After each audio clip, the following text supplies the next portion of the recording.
Mes parents ont déclaré, tu guériras, mais l'avenir de ta sœur est une question de temps.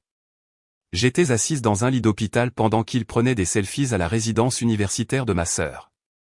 Ils n'avaient aucune idée de ce que j'allais faire ensuite. Je m'appelle Madeleine, j'ai 28 ans, et je n'aurais jamais imaginé que la famille puisse faire plus mal que mon tibia brisé. 2 jours après qu'un chauffard ivre ait percuté ma voiture de plein fouet, j'étais seul à l'hôpital, drogué et terrifié. Mes parents avaient choisi l'orientation universitaire de ma sœur Chloé à la place. Tu guériras, mais l'avenir de ta sœur est urgent, m'a envoyé maman par texto. Quelques heures plus tard, ils m'ont envoyé un selfie d'eux, rayonnant, à côté de la chambre de Chloé, légendée, si fière de notre petite fille qui commence son voyage. Ce moment a tout changé. J'ai décidé que leur priorité avait besoin d'un sérieux ajustement. D'où nous regardez-vous aujourd'hui? Cliquez sur le bouton d'abonnement et aimez cette vidéo si vous vous êtes déjà senti comme l'enfant oublié de votre famille. Croyez-moi, ce qui va suivre vous montrera exactement comment j'ai transformé la trahison familiale en un électrochoc que mes parents n'ont jamais vu venir.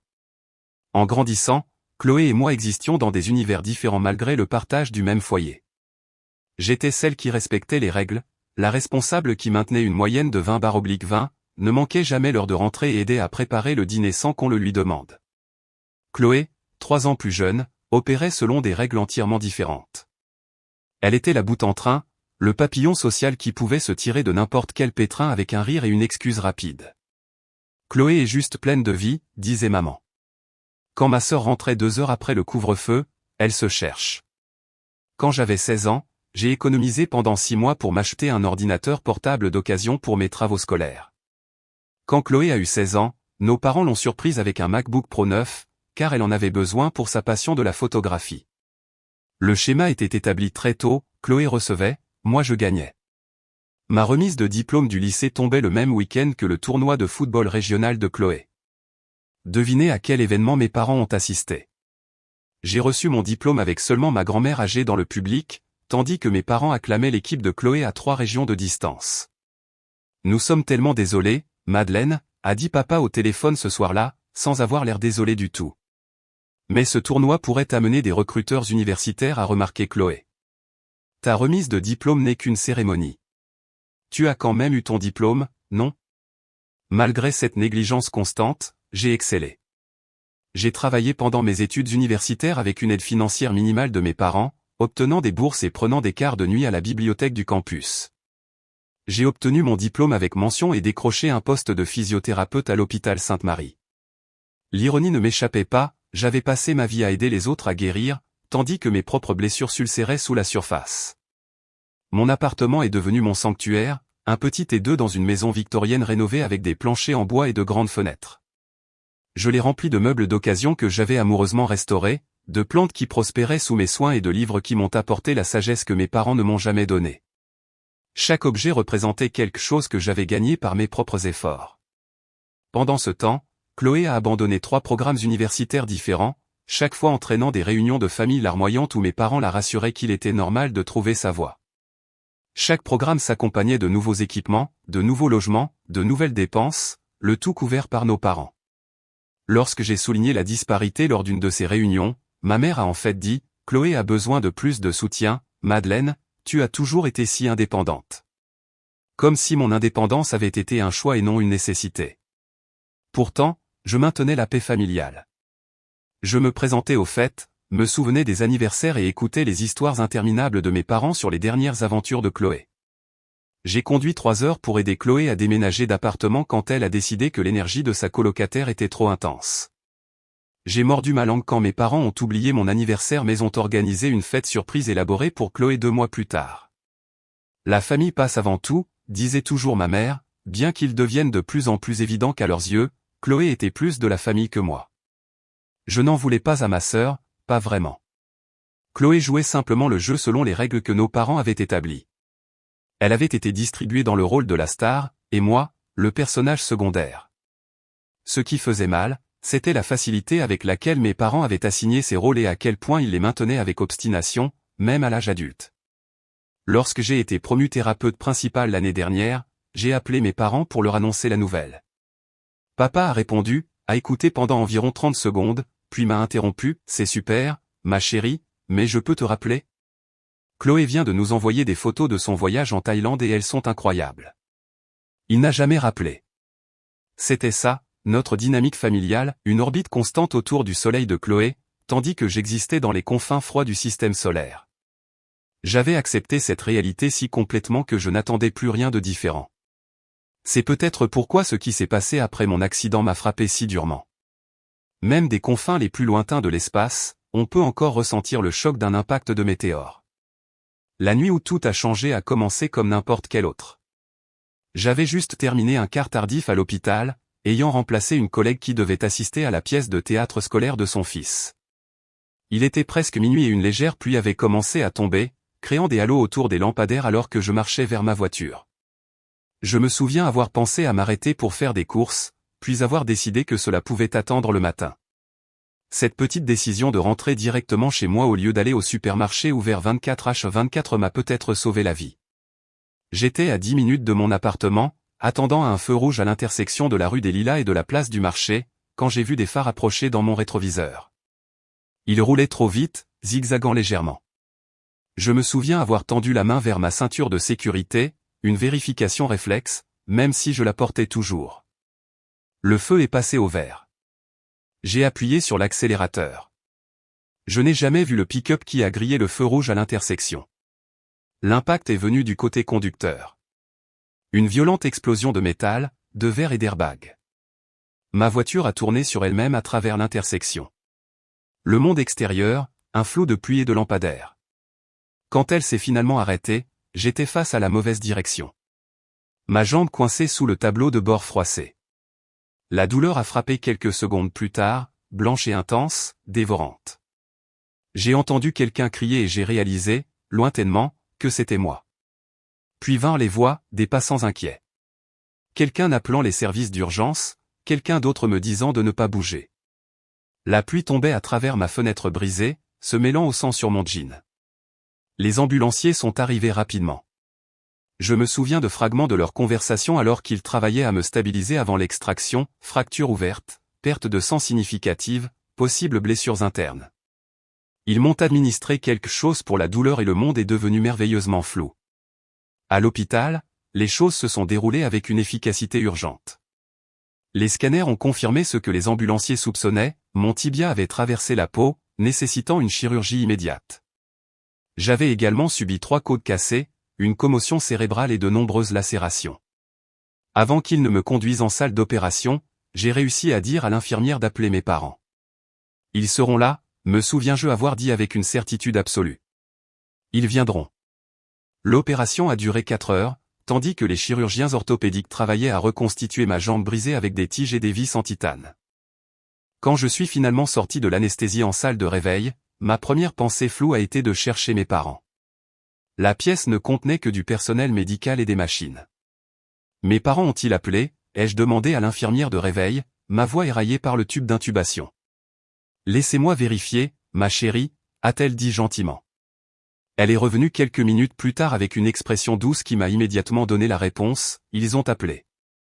Ils ont dit qu'ils étaient en dehors de la ville pour l'orientation universitaire de votre sœur et qu'ils ne pouvaient pas revenir tout de suite. Ils ont demandé à être tenus informés de votre état. Les analgésiques ne pouvaient pas atteindre la douleur qui éclosait dans ma poitrine. J'ai fermé les yeux, luttant contre les larmes. Plus tard dans l'après-midi, depuis mon lit d'hôpital, j'ai appelé mes parents directement. Maman a répondu au 4e coup, on entendait des rires et des conversations en arrière-plan. Madeleine, comment te sens-tu? L'hôpital a dit que l'opération s'était bien passée. J'ai été mieux, ai-je dit, essayant de garder ma voix stable. Quand venez-vous? Une pause. Je l'ai entendu couvrir le téléphone, parlant à quelqu'un d'autre, mon père, sans doute. Quand elle est revenue, sa voix avait cette qualité artificiellement joyeuse qu'elle utilisait pour annoncer de mauvaises nouvelles. Ma chérie, nous sommes à l'orientation de Chloé. C'est un programme de 3 jours et nous avons déjà payé l'hôtel. Tu sais à quel point c'est important. C'est sa 4e tentative à l'université et nous devons nous assurer qu'elle s'installe correctement cette fois-ci. Maman, j'ai eu un accident de voiture. J'ai subi une chirurgie majeure. Je suis seul à l'hôpital. Je sais, ma chérie, et nous sommes tellement désolés, mais les médecins ont dit que tu étais stable, n'est-ce pas? Chloé a besoin de nous en ce moment. C'est urgent. Tu guériras, mais l'avenir de ta sœur dépend d'un bon départ ici. Je n'arrivais pas à croire ce que j'entendais. Donc, vous ne venez pas? Nous viendrons dès que l'orientation sera terminée, je te le promets. Peut-être dans 3 ou 4 jours. Ton père essaie de voir si nous pouvons réorganiser certaines choses, mais Chloé est vraiment nerveuse à propos de cette nouvelle école et nous ne voulons pas l'abandonner maintenant. L'abandonner? L'ironie était comme de l'acide dans ma gorge. Je comprends, ai-je dit, même si ce n'était pas le cas. Je dois y aller. L'infirmière doit prendre mes signes vitaux. C'était un mensonge, mais je ne pouvais plus supporter d'entendre de justification. Après avoir raccroché, j'ai regardé le plafond, essayant de digérer ce qui venait de se passer. La douleur dans ma jambe pulsait au rythme de mon cœur, mais ce n'était rien comparé au sentiment de vide dans ma poitrine. Le personnel de l'hôpital a remarqué ma détresse. Mon infirmière principale, Caroline, m'a apporté des couvertures supplémentaires et s'est assise avec moi pendant sa pause. Une autre infirmière m'a aidé à appeler Amélie, une collègue qui était devenue une amie proche au cours des 2 dernières années. Amélie est arrivée dans l'heure, le visage serré d'inquiétude et de colère quand je lui ai expliqué pourquoi mes parents n'étaient pas là. C'est inadmissible, Madeleine. Sérieusement inadmissible. Ça va, ai-je dit automatiquement, la réponse que j'avais été programmée à donner toute ma vie face au comportement de mes parents. Chloé a plus besoin d'eux. Amélie m'a regardé un long moment. Non, elle n'a pas besoin de plus que toi, et ça ne va pas, elle est restée avec moi cette nuit-là, dormant inconfortablement dans le fauteuil inclinable à côté de mon lit, ne partant brièvement que pour nourrir son chat et prendre des vêtements propres. Elle m'a aidé à me laver le visage, m'a apporté de la vraie nourriture pour compléter les repas de l'hôpital et m'a fait rire malgré tout. C'est ce que la famille fait réellement, m'a-t-elle dit en me peignant mes cheveux emmêlés le lendemain matin. Ils sont là. Le lendemain fut un flou de gestion de la douleur, de visites de médecins et des premières tentatives de mouvement, atroces. Le chirurgien orthopédique m'a expliqué que si l'opération avait été un succès, ma convalescence serait longue et difficile, 6 semaines sans appui, suivies de mois de physiothérapie. En tant que physiothérapeute moi-même, je savais exactement ce qui m'attendait, la progression douloureuse, les reculs, la lente reconstruction de la force et de la fonction. Ce que je n'avais pas anticipé, c'était d'y faire face essentiellement seul. Mes parents ont appelé ce soir-là, un bref point où ils ont plus parlé de la chambre de Chloé et des activités d'orientation que de mon état. J'ai répondu à leurs questions mécaniquement, trop fatigué pour ressentir quoi que ce soit. Elle rencontre des gens tellement intéressants, s'est enthousiasmée maman. Sa colocataire vient de Marseille et joue du violoncelle. C'est bien, ai-je dit, regardant la perfusion goûter dans mon bras. Et le campus est magnifique. Sa chambre est récemment rénovée avec ses adorables petits box d'études dans les couloirs. J'ai fermé les yeux. Je suis contente qu'elle aime ça. Nous l'emmenons faire du shopping demain pour les fournitures de dortoir. Elle a besoin de tellement de choses. Un mini réfrigérateur, de la nouvelle literie, une lampe de bureau.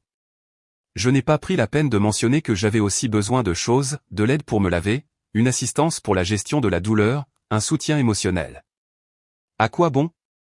Après l'appel, j'ai essayé de dormir mais n'ai pas pu. La nuit s'étirait sans fin, ponctuée par les prises de signes vitaux et l'administration d'analgésiques. Je suis resté éveillé, fixant les ombres sur le plafond, écoutant le bip des machines et les voix occasionnelles dans le couloir. Le message est arrivé à 10h23 le lendemain matin. Mon téléphone a retenti avec une notification de message de ma mère. Je l'ai ouverte, m'attendant peut-être à une mise à jour sur le moment où il pourrait me rendre visite. Au lieu de cela, j'ai trouvé une photo. Mes parents et Chloé, tous trois rayonnant devant l'appareil photo, debout dans ce qui était clairement une chambre universitaire. Chloé faisait un signe de paix. Mon père avait son bras autour de ses épaules et ma mère tenait une bannière, future étudiante. La légende disait, si fière de notre petite fille qui commence son voyage. J'ai fixé l'image, incapable de digérer ce que je voyais. Il n'y avait aucune mention de moi, aucune reconnaissance que leur autre fille était allongée dans un lit d'hôpital avec une jambe brisée et une commotion cérébrale.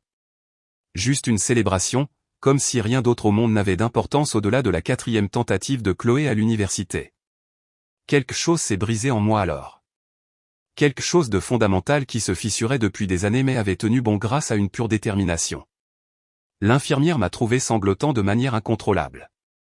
Le téléphone toujours serré dans ma main, mon corps tremblant si violemment que mon attelle de jambe claquait contre la barrière du lit. Ils ont dû me sédater. Quand je me suis réveillé des heures plus tard, Amélie était de retour, son expression un mélange d'inquiétude et de fureur à peine contenue. Elle m'a tenu la main pendant que je lui expliquais ce qui s'était passé, lui montrant le selfie qui m'avait finalement brisé. J'ai toujours su que j'étais en deuxième position, ai-je murmuré. Mais je ne pensais pas que je ne signifiais rien. Non, tu n'es pas rien, a dit Amélie fermement. Tu signifies tout pour beaucoup de gens, juste pas pour eux, et c'est leur perte. J'ai fait défiler des années d'incidents similaires stockés dans ma mémoire, mes parents manquant ma remise de diplôme universitaire parce que Chloé avait eu un léger accrochage la nuit précédente, eux oubliant mon 30e anniversaire mais organisant une fête surprise élaborée pour les 27 ans de Chloé, mon père écourtant mon appel téléphonique à propos d'une promotion parce que Chloé envoyait des photos de vacances. Ça a toujours été comme ça, ai-je dit, ma voix creuse. Quand j'ai eu besoin d'un appareil dentaire adolescente, ils m'ont fait trouver un emploi pour payer la moitié parce que c'était cosmétique, mais ils ont payé l'intégralité du traitement orthodontique de Chloé l'année suivante sans poser de questions. Quand je suis entré à l'école de physiothérapie, ils ont dit qu'ils ne pouvaient pas aider avec les frais de scolarité parce qu'ils étaient financièrement à l'étroit, puis ont acheté une voiture à Chloé le même mois. Amélie a écouté, son visage devenant de plus en plus troublé. Madeleine, ce n'est pas normal. Ce n'est pas ce que les parents font. C'est ce que mes parents font. Eh bien, ils sont nuls, a dit Amélie sans embâche. Et tu mérites mieux. L'assistante sociale de l'hôpital est passée cet après-midi-là, inquiète de mon état émotionnel. Le docteur Moreau était une femme bienveillante aux yeux doux qui s'est assise à côté de mon lit et a simplement écouté pendant que je déversais 30 ans d'être l'enfant la moins favorisée. Ce que vous décrivez est un schéma de traitement différentiel de longue date, a-t-elle dit quand j'ai finalement été à court de mots. Ce n'est pas rare dans les familles, mais cela ne le rend pas moins nocif. J'ai tellement essayé de m'en accommoder, ai-je dit, d'être la personne la plus mature. C'est peut-être le moment de prioriser votre propre bien-être, a-t-elle suggéré. Établir des limites n'est pas égoïste. C'est nécessaire. Limite, ai-je répété, goûtant le mot. Il ne m'était jamais venu à l'esprit que j'étais autorisé à avoir des limites avec mes parents. Plus tard cette nuit-là, après que les infirmières eurent baissé les lumières et que l'hôpital se fut installé dans son rythme nocturne plus calme, j'ai pris une décision. J'en avais assez d'être la bonne fille qui acceptait des miettes d'attention. Assez de trouver des excuses pour le comportement de mes parents. Assez de faire semblant que ça ne faisait pas mal. Pour la première fois de ma vie, j'ai décidé de me faire passer en premier. Et cela signifiait m'éloigner des personnes qui m'avaient toujours mis en dernier. 3 jours plus tard, je suis sorti de l'hôpital. Comme mon appartement avait des escaliers et pas d'ascenseur, y rester seul était impossible. Amélie a immédiatement offert sa chambre d'amis au rez-de-chaussée. C'est la tienne aussi longtemps que tu en as besoin, a-t-elle insisté, réarrangeant déjà les meubles pour accueillir mon fauteuil roulant et ma future déambulateur. Mes parents ont appelé le matin de ma sortie, rentrant enfin chez eux après l'orientation prolongée de Chloé, et j'ai laissé l'appel aller à la messagerie vocale. J'ai envoyé une brève réponse par texto, sortie aujourd'hui, je reste chez une amie. Nous serons en contact quand je serai prête. Puis j'ai éteint mon téléphone. Les 4 semaines suivantes ont été entièrement concentrées sur ma guérison, tant physique que morale. Amélie m'a aidé à m'installer dans sa chambre d'amis, qu'elle a transformée avec de petites touches pour que je me sente chez moi, mon plaid préféré ramené de mon appartement, des fleurs fraîches sur la table de nuit, une pile de livres que je voulais lire. Avec l'aide d'Amélie et l'assistance d'une infirmière à domicile qui me rendait visite 3 fois par semaine, j'ai navigué les défis du début de la convalescence, les bains de toilette maladroits, les exercices douloureux, la frustration de la dépendance. En tant que physiothérapeute, je savais exactement ce dont mon corps avait besoin pour guérir. Mais le vivre directement était humiliant. À la 2e semaine, je me suis sentie assez forte pour rallumer mon téléphone. Les notifications étaient submergantes, 27 appels manqués de mes parents, plus de 40 messages textes, plusieurs messages vocaux et même des emails. Le ton a évolué de simples nouvelles à une inquiétude de plus en plus frénétique. Madeleine, rappelle-nous quand tu verras ça. Pourquoi ne réponds-tu pas? Nous sommes inquiets. Ce n'est pas ton genre. S'il te plaît, réponds. Nous sommes très inquiets. Si nous n'avons pas de nouvelles de toi bientôt, nous devrons appeler l'hôpital. Madeleine, ce n'est plus drôle. Nous sommes tes parents. Tu ne peux pas simplement nous ignorer. Je les ai tous lus, mais n'ai répondu à aucun. Chloé avait également envoyé plusieurs messages, ces messages plus hésitants, « Salut ma sœur, comment te sens-tu? Maman et papa ont dit que tu ne leur répondais pas. J'espère que tu vas bien. Fais-moi savoir si tu as besoin de quelque chose. Madeleine, je suis vraiment inquiète pour toi. S'il te plaît, fais juste savoir à quelqu'un que tu vas bien.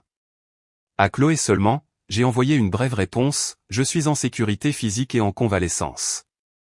J'ai besoin d'espace de maman et papa en ce moment. Ce n'est pas à ton sujet. Elle a répondu immédiatement, je comprends. Prends le temps dont tu as besoin. Je t'aime. C'était la première indication que Chloé n'était peut-être pas entièrement aveugle au comportement de nos parents. Alors que le silence persistait, les messages de mes parents devinrent de plus en plus désespérés. Ils contactèrent l'hôpital, qui ne put fournir d'informations en raison des lois sur la confidentialité. Ils appelèrent mon lieu de travail, ou ma responsable, que j'avais briefé sur la situation, les informa poliment que j'étais en congé maladie et leur suggéra de respecter ma vie privée. La 3e semaine, ils se présentèrent à la porte d'Amélie.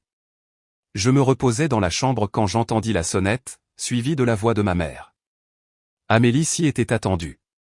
Nous avions discuté de la possibilité et avions un plan. Je lui ai envoyé un message depuis la chambre, je ne veux pas les voir. Amélie géra la situation parfaitement. Elle sortit, fermant la porte derrière elle pour les empêcher de regarder à l'intérieur ou de tenter d'entrer. Madeleine est en sécurité et en convalescence, l'entendis-je dire fermement. Elle n'est pas prête à vous voir pour l'instant et à demander de l'espace. Nous sommes ses parents, protesta mon père, sa voix montant. Nous avons le droit de la voir. Non, vous n'avez pas, répondit calmement Amélie. Madeleine est une adulte qui a demandé de l'intimité pendant sa convalescence. Je respecte son souhait et je vous demande de faire de même. C'est ridicule, dit ma mère. Madeleine, ma chérie, nous savons que tu nous entends. Nous avons fait tout ce chemin. La voix d'Amélie resta stable, faire tout ce chemin maintenant ne change rien au fait que vous n'étiez pas là quand elle avait le plus besoin de vous. Madeleine vous contactera quand elle sera prête. S'il vous plaît, ne revenez pas sans prévenir. Ce n'est pas utile à sa convalescence. Ils partirent à contre-cœur, mais non sans que ma mère n'appelle à travers la porte, ce n'est pas ton genre, Madeleine.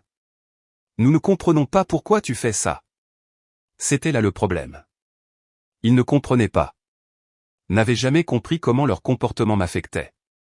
Tout en maintenant mon silence avec mes parents, je me suis concentré sur le renforcement de mon réseau de soutien. Des collègues de l'hôpital ont organisé une chaîne de repas. Ma voisine a arrosé mes plantes et a ramassé mon courrier. Des amis à qui je n'avais pas parlé depuis des mois m'ont contacté après avoir entendu parler de l'accident. Et beaucoup sont venus avec une aide pratique ou simplement leur compagnie. J'ai découvert que j'avais construit une famille choisie au fil des ans. Des gens qui se sont montrés, non par obligation, mais par une attention sincère. Cette réalisation était à la fois guérissante et déchirante. Pourquoi avais-je passé tant d'années à courir après l'approbation de parents qui me plaçaient constamment en 2e position, alors que j'avais des gens qui me mettaient en premier sans qu'on le leur demande? À la 4e semaine, je faisais de bons progrès physiques. J'étais passé du fauteuil roulant à une déambulateur pour de courtes distances et le site chirurgical guérissait bien. Ma guérison émotionnelle progressait également, aidée par des séances bi-hebdomadaires avec un thérapeute spécialisé dans les traumatismes familiaux. Que voulez-vous de votre relation avec vos parents à l'avenir, a demandé le docteur Lambert lors d'une séance. Je ne sais pas si j'en veux une du tout, ai-je admis. Mais si nous avons une relation, elle doit être différente. Ils doivent comprendre ce qu'ils ont fait et en prendre la responsabilité. Plus d'excuses. Plus de Chloé d'abord et toujours. Et s'ils ne peuvent pas faire ça? J'ai réfléchi à la question, alors peut-être qu'il vaut mieux n'avoir aucune relation qu'une relation nocive. Ce fut une révélation. La compréhension qu'aucune relation n'était préférable à une relation dommageable, même avec des parents. Le silence m'avait apporté une clarté que je n'avais jamais eue auparavant.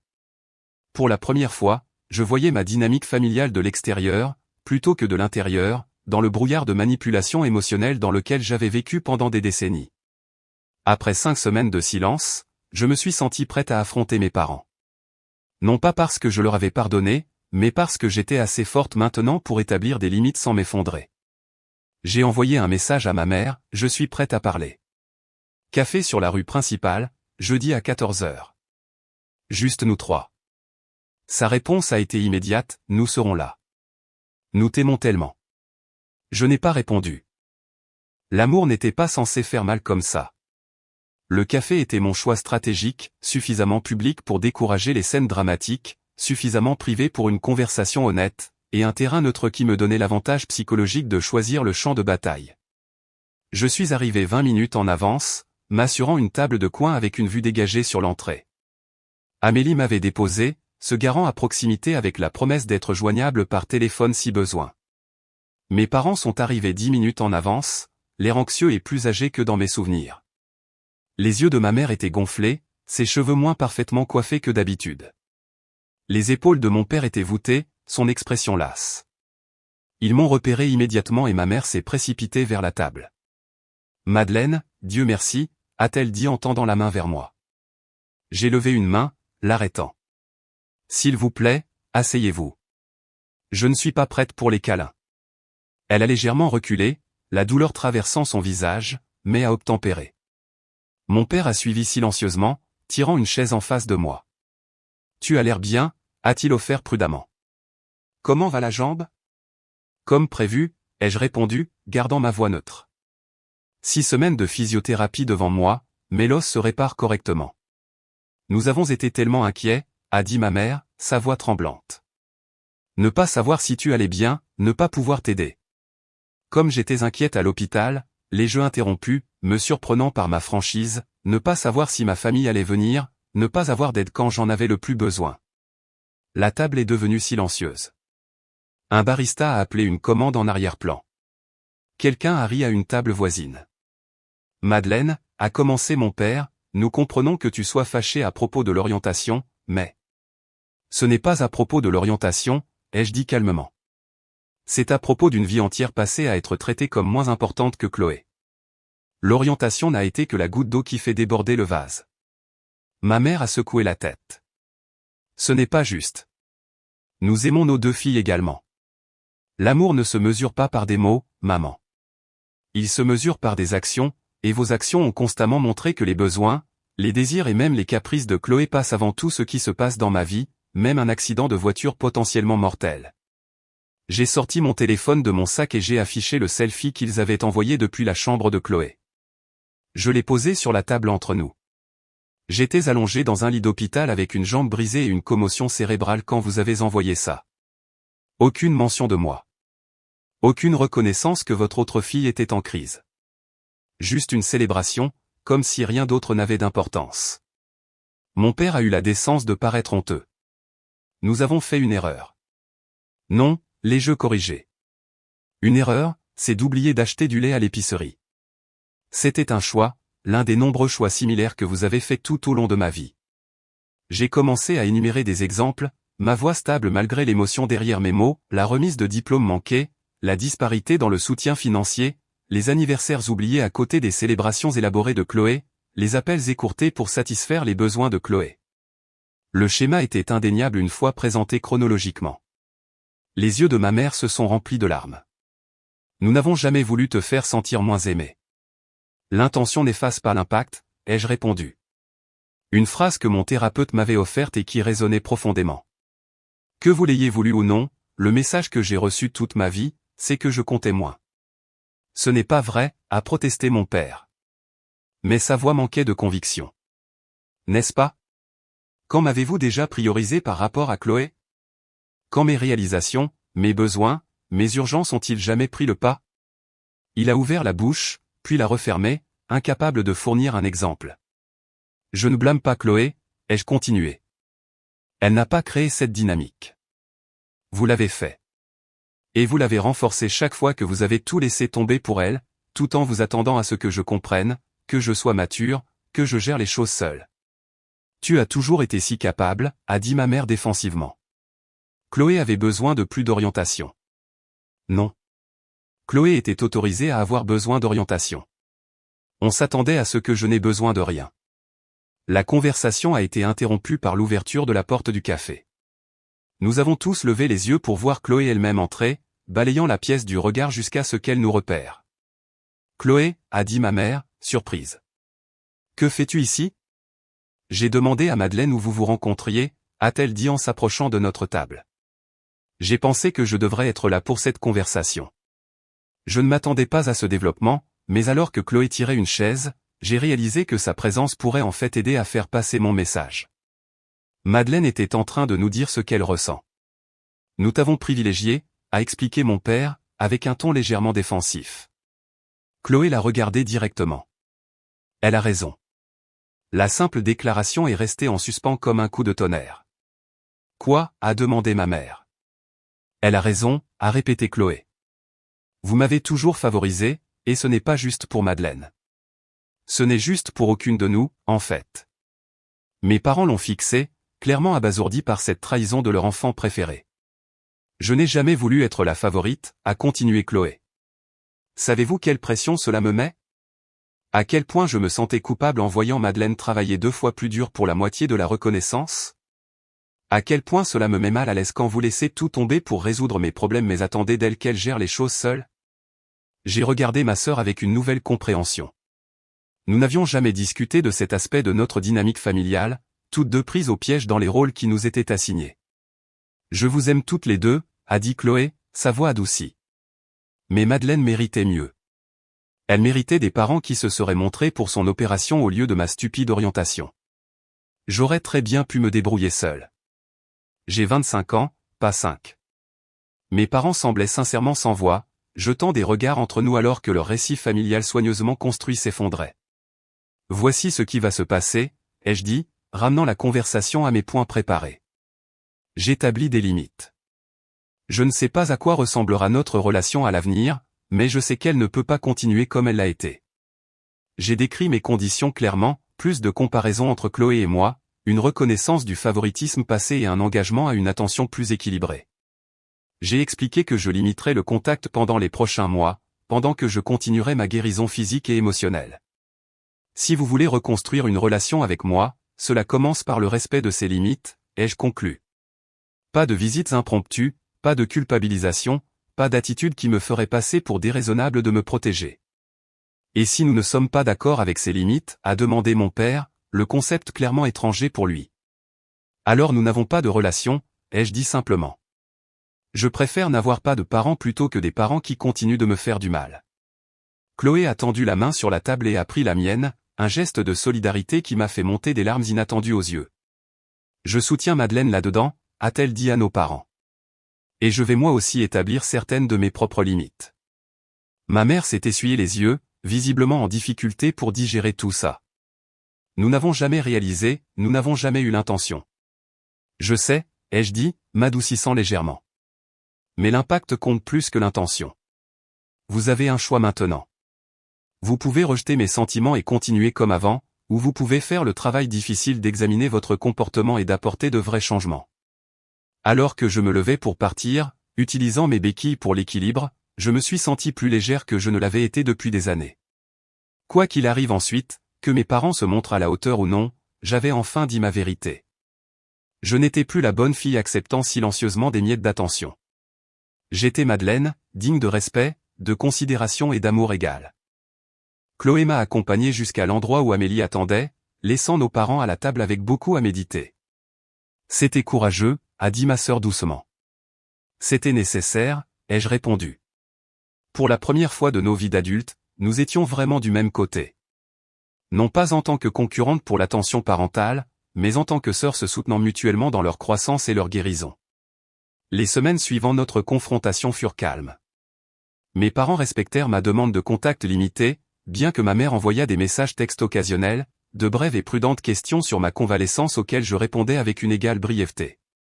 Chloé, cependant, devint une présence plus constante dans ma vie, me rendant visite 2 fois par semaine pendant que je continuais ma physiothérapie et regagnais progressivement mon indépendance. Ils sont en difficulté, a-t-elle rapporté lors d'une visite, remuant du miel dans son thé à ma table de cuisine. J'étais récemment retourné dans mon appartement, naviguant maintenant avec une botte de marche au lieu de béquilles. Papa est défensif. Il n'arrête pas de dire que nous exagérons. Maman pleure beaucoup, elle regarde de vieux albums photos. Sont-ils réellement en train de réfléchir ou juste de se plaindre, ai-je demandé. Chloé a réfléchi.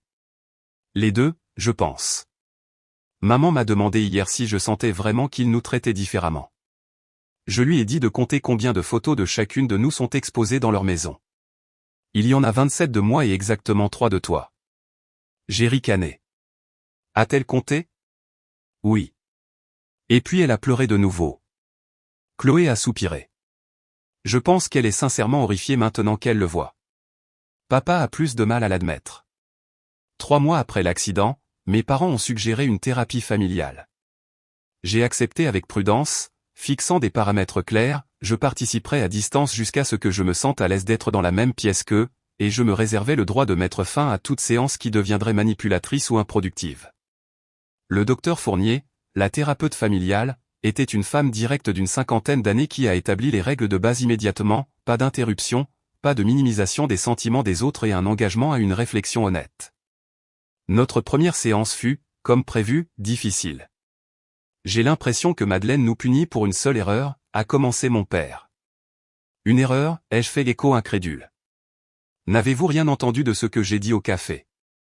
Le docteur Fournier est intervenu, Robert, lorsque vous caractérisez votre absence pendant l'urgence médicale de Madeleine comme une erreur, vous minimisez à la fois l'événement lui-même et le schéma que Madeleine a décrit. Pouvez-vous essayer de comprendre pourquoi cela est problématique? Mon père a bougé inconfortablement. Nous avons toujours soutenu nos 2 filles. Très différemment, a interrompu Chloé. La conversation a continué dans cette veine, mes parents alternant entre défensive et reconnaissance hésitante. Ma mère a admis plus facilement que mon père qu'il y avait peut-être eu des incohérences dans leur parentalité. Nous n'avons jamais eu l'intention de faire du favoritisme, a-t-elle insisté en larmes. Madeleine a toujours été si autonome, et Chloé avait besoin de plus d'orientation. Je n'étais pas autonome par choix, ai-je fait remarquer. Je suis devenu autonome parce que j'ai appris très tôt que je ne pouvais pas compter sur vous comme Chloé le pouvait. Dès notre 3e séance, de petites percées ont commencé à se produire. Mon père, encouragé par le docteur Fournier à rechercher sur les dynamiques familiales, a reconnu à contre-cœur qu'ils avaient en effet démontré un traitement différentiel. Je ne pense toujours pas que c'était aussi extrême que Madeleine le décrit, a-t-il nuancé, mais je peux voir comment cela a pu lui sembler ainsi. Ce n'est pas tout à fait une prise de responsabilité, a noté le docteur Fournier. Mais c'est un début. Lors de nos séances individuelles, le docteur Fournier m'a aidé à naviguer mes propres émotions complexes, la colère qui menaçait parfois de me consumer, le chagrin pour la relation parentale que je n'avais jamais eue, et l'espoir timide qu'un réel changement puisse être possible. Guérir ne signifie pas oublier, m'a-t-elle rappelé. Cela signifie trouver un cheminement qui honore vos besoins et vos limites. Pendant ce temps, ma récupération physique a progressé. Au bout de 4 mois, je marchais avec seulement une légère boiterie, bien que les longues distances nécessitaient encore une canne. J'ai repris le travail à temps partiel, trouvant un soutien inattendu parmi les collègues qui s'étaient ralliés autour de moi pendant mon absence. 6 mois après l'accident, mes parents ont fait un pas qui m'a surprise. Ils ont envoyé une lettre manuscrite, pas un texto, pas un email, mais une vraie lettre qui avait clairement pris du temps et de la réflexion pour être rédigée. Chère Madeleine, commençait-elle. Nous avons beaucoup réfléchi, en thérapie et par nous-mêmes. Nous voulons reconnaître, sans réserve ni excuse, que nous t'avons traité différemment de Chloé tout au long de vos vies. Nous n'avons pas célébré tes réussites avec le même enthousiasme que nous avons montré pour celles de Chloé. Nous n'avons pas fourni un soutien égal, une attention égale ou une reconnaissance égale de tes besoins. Le plus impardonnable, c'est que nous n'étions pas là quand tu avais besoin de nous après ton accident. Nous comprenons maintenant que nous avons créé une dynamique familiale où Chloé était le centre et où tu étais relégué à la périphérie. Nous n'avons pas réussi à voir comment nos actions communiquaient que tu étais d'une certaine manière moins importante, moins digne de notre temps et de notre attention. Il n'y a aucune justification à cela, et nous sommes profondément désolés pour la douleur que nous avons causée. Nous n'attendons pas de pardon, et nous comprenons que reconstruire la confiance, si tu choisis de le permettre, prendra du temps et un effort constant de notre part. Nous nous engageons à cet effort, à examiner nos comportements et nos préjugés, et à créer une relation familiale plus équilibrée où nos 2 filles se sentent également valorisées. Avec amour et un profond regret, maman et papa. J'ai lu la lettre plusieurs fois, cherchant les réserves et les excuses que j'avais appris à attendre. N'en trouvant aucune, je l'ai partagée avec Chloé et le docteur Fournier, qui toutes 2 ont convenu que cela représentait un pas en avant significatif. Ils essaient vraiment, a dit Chloé. Ils ont lu des livres sur les dynamiques familiales et le favoritisme. Papa a même rejoint un groupe de soutien en ligne pour les parents éloignés de leurs enfants adultes. Je suis resté prudemment optimiste. Les mots étaient importants, mais les actions raconteraient la vraie histoire. Au cours des mois suivants, mes parents ont commencé à démontrer des changements concrets. Ils ont respecté mes limites sans se plaindre. Ils ont reconnu les événements importants de ma vie, envoyant des cadeaux attentionnés pour mon anniversaire et appelant pour célébrer quand j'ai été autorisé à reprendre le travail à temps plein. Plus significativement, ils ont commencé à traiter Chloé et moi avec une parité plus notable. Ils ont en fait refusé l'invitation de Chloé à l'aider à déménager d'appartement parce qu'ils s'étaient déjà engagés à dîner avec moi ce week-end-là. Ils lui ont suggéré de reporter pour le week-end suivant, ai-je dit à Amélie, encore quelque peu surprise par ce développement. Mon Dieu, a répondu Amélie éloquemment. Les cochons volants doivent migrer vers le sud pour l'hiver. J'ai ri, mais le changement était significatif. Pour la première fois, mes parents avaient priorisé un engagement envers moi par rapport aux besoins immédiats de Chloé. C'était une petite chose, peut-être, mais symboliquement significative. 9 mois après l'accident, j'ai accepté d'assister à un dîner de famille chez mes parents. C'était la première fois que j'y allais depuis avant l'accident. En entrant, j'ai immédiatement remarqué des changements. De nouvelles photos avaient été ajoutées au mur, créant une histoire visuelle plus équilibrée de notre famille. Mes réussites académiques, auparavant rangées dans des albums, occupaient maintenant des places de choix aux côtés des trophées sportifs de Chloé. Nous avons revu de vieilles vidéos et photos, a expliqué ma mère, notant mon observation. C'était révélateur de voir la disparité dans la documentation. Le dîner fut parfois maladroit, mais pas désagréable. Mes parents firent des efforts visibles pour interagir également avec Chloé et moi, posant des questions réfléchies sur mon travail et écoutant attentivement mes réponses. Après le dîner, mon père me demanda si je voulais faire une promenade avec lui, juste nous deux. Nous avons marché lentement dans leur quartier, ma boiterie occasionnelle, un rappel permanent de l'accident qui avait catalysé la remise en question de notre famille. Je veux que tu saches, a-t-il dit après plusieurs minutes de silence, que j'ai profondément honte de ne pas avoir été là après ton accident. Il n'y a pas d'excuse, et je le regretterai pour le reste de ma vie. C'était l'excuse la plus directe et sans réserve qu'il m'ait jamais offerte. Pourquoi Chloé, ai-je posé la question qui m'avait hanté pendant des années. Pourquoi était-elle toujours la priorité? Il a réfléchi, luttant clairement pour articuler quelque chose qu'il commençait seulement à comprendre lui-même. Chloé me rappelait ma sœur cadette, a-t-il finalement dit. Celle qui est morte quand j'avais 12 ans et elle 9. La même personnalité, pleine de vie, en difficulté, ayant besoin d'une orientation constante. Je pense que j'essayais de la sauver à travers Chloé. Ce n'était pas une justification, mais c'était une perspicacité qui m'a aidé à commencer à comprendre les fondements psychologiques complexes de notre dynamique familiale. Et moi, ai-je demandé. Où étais-je dans ce scénario? Tu étais si capable, si fiable, a-t-il dit. Comme j'ai essayé de l'être après la mort de ma sœur. Je pense que j'ai pris cela pour acquis, je m'y suis attendu, je l'ai renforcé. Je n'ai jamais réalisé ce que je te faisais en même temps. Nous avons marché en silence un moment, digérant cette révélation. J'essaie de faire mieux, a-t-il dit finalement. Je sais que c'est peut-être trop peu, trop tard, mais je veux que tu saches que j'essaie. Je vois ça, ai-je reconnu. Et c'était le cas. En revenant vers la maison, j'ai réalisé que si je n'étais pas prête à pardonner pleinement, j'étais prête à poursuivre le chemin vers la guérison, non seulement de ma jambe, mais aussi de ma relation avec les parents qui m'avaient blessé et qui commençaient enfin à comprendre la profondeur de cette blessure. 1 an après l'accident qui a tout changé, je me tenais dans le salon de ma nouvelle maison, une maison artisanale de 2 chambres, modeste mais charmante, avec un petit jardin et un porche parfait pour le café du matin. Je l'avais achetée entièrement seule, avec les économies accumulées au fil d'années de planification financière minutieuse et la promotion que j'avais reçue 6 mois auparavant en tant que chef de service de l'unité de physiothérapie de l'hôpital. Ma jambe avait guéri aussi bien que possible. Je marchais avec une boiterie à peine perceptible, visible seulement lorsque j'étais fatigué ou que le temps devenait froid et humide. La tige en titane resterait en permanence dans mon tibia, déclenchant les détecteurs de métaux des aéroports et servant de rappel tangible à la fois du traumatisme et de la guérison. La guérison émotionnelle avait été plus complexe mais tout aussi significative. Grâce à la thérapie continue, individuelle et familiale, de nouveaux schémas avaient progressivement remplacé les anciens. Mes parents, il faut le leur reconnaître, avaient maintenu leur engagement à changer. La transformation n'était pas parfaite, d'anciennes habitudes refaisaient surface occasionnellement, nécessitant une correction douce mais ferme, mais la différence était indéniable. Ma mère appelait régulièrement maintenant, me posant des questions sur mon travail et écoutant réellement mes réponses.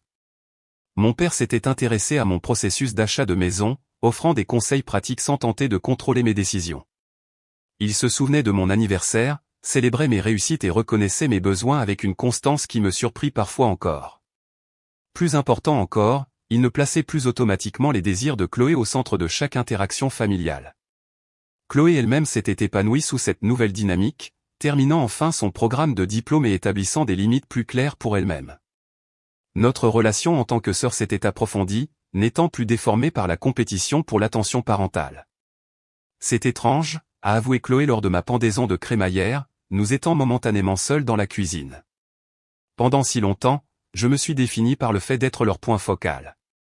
Je n'ai pas réalisé à quel point c'était limitatif jusqu'à ce que cela change. Nous étions toutes deux limitées par les rôles qu'ils nous avaient assignés, ai-je répondu en arrangeant du fromage sur un plat. Toi comme la nécessiteuse, moi comme l'invisible. Plus invisible maintenant, a-t-elle dit en me tapant l'épaule affectueusement. En effet, mon chemin vers la visibilité s'était étendu au-delà de la famille. L'expérience avait transformé ma façon d'aborder toutes les relations, professionnelles et personnelles. Je prenais plus la parole au travail, défendais mes patients avec plus de conviction et arrêtais de minimiser mes propres réalisations. Cette nouvelle confiance avait également mené à des développements inattendus dans ma vie personnelle.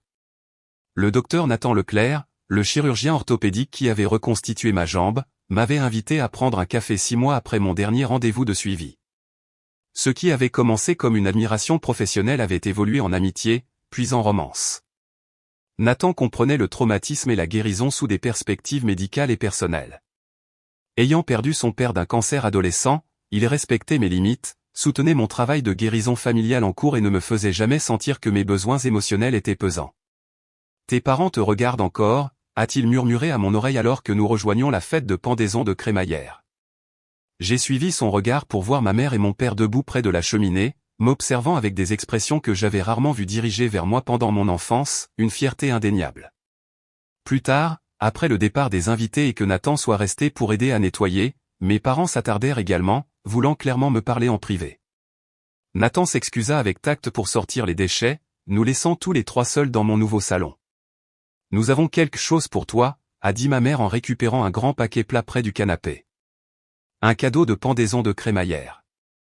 Je l'ai déballé soigneusement pour y trouver un collage encadré de photographies, des images de moi tout au long de ma vie, de la petite enfance au moins récent. Moi faisant mes premiers pas, obtenant mon diplôme de lycée et d'université, travaillant avec des patients, debout avec mon équipe à l'hôpital, des moments grands et petits que je n'avais pas réalisé avoir été capturés du tout. Nous les avons trouvés en fouillant de vieux albums et cartons, a expliqué mon père. Nous avons réalisé que nous avions documenté ta vie plus que nous ne nous en souvenions, mais nous avions gardé les preuves cachées au lieu de les célébrer. J'ai passé mes doigts sur les images, l'émotion me serrant la gorge. Il y a une lettre au dos, a ajouté ma mère doucement. Derrière le cadre, j'ai trouvé une enveloppe contenant un mot manuscrit, Madeleine, alors que tu construis cette nouvelle maison et ce nouveau chapitre de ta vie, nous voulons que tu saches que notre plus grand regret est de ne pas t'avoir pleinement vu plus tôt. La femme remarquable que tu es devenue ô compatissante, résiliente, intègre est un témoignage de ton caractère, pas de notre éducation.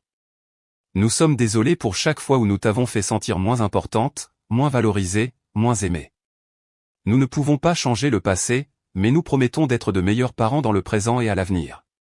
Tu ne mérites rien de moins. Avec amour, admiration et profond respect, maman et papa.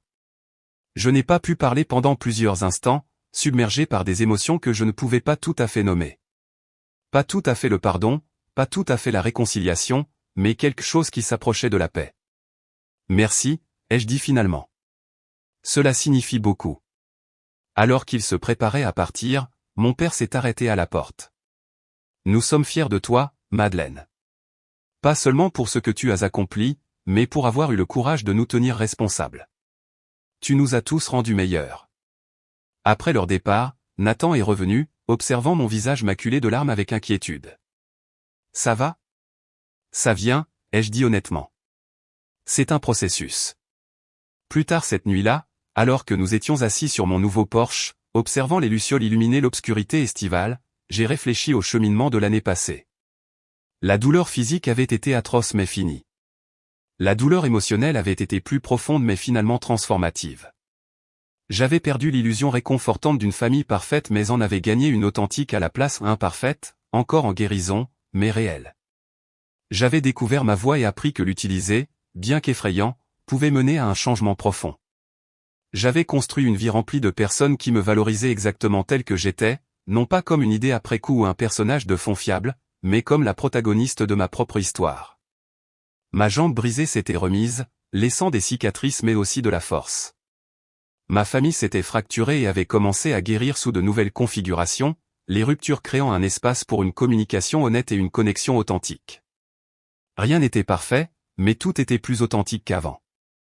Parfois, les ruptures les plus dévastatrices mènent à la guérison la plus nécessaire. Parfois, il faut se briser complètement pour reconstruire quelque chose de plus fort. Et parfois, les personnes qui vous ont le plus profondément blessé peuvent, si elles sont prêtes à faire le travail, devenir les personnes qui vous aident à guérir. J'avais encore des jours difficiles où de vieux ressentiments refaisaient surface. Je maintenais toujours des limites qui auraient été impensables avant l'accident.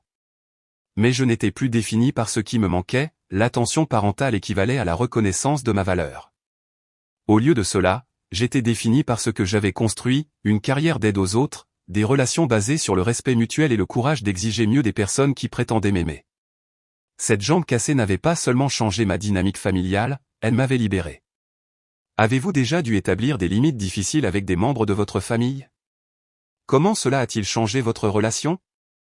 J'aimerais entendre vos histoires dans les commentaires ci-dessous. Et si vous avez trouvé de la valeur dans mon parcours, n'hésitez pas à cliquer sur le bouton j'aime, à vous abonner pour entendre plus d'histoires et à partager ceci avec quelqu'un qui pourrait être aux prises avec des dynamiques familiales similaires. N'oubliez pas, parfois la chose la plus courageuse que vous puissiez faire est de vous défendre, même, et surtout, quand il s'agit de votre propre famille. Merci d'être là et je vous souhaite de la force dans votre propre parcours de guérison, quelle que soit la forme qu'il puisse prendre.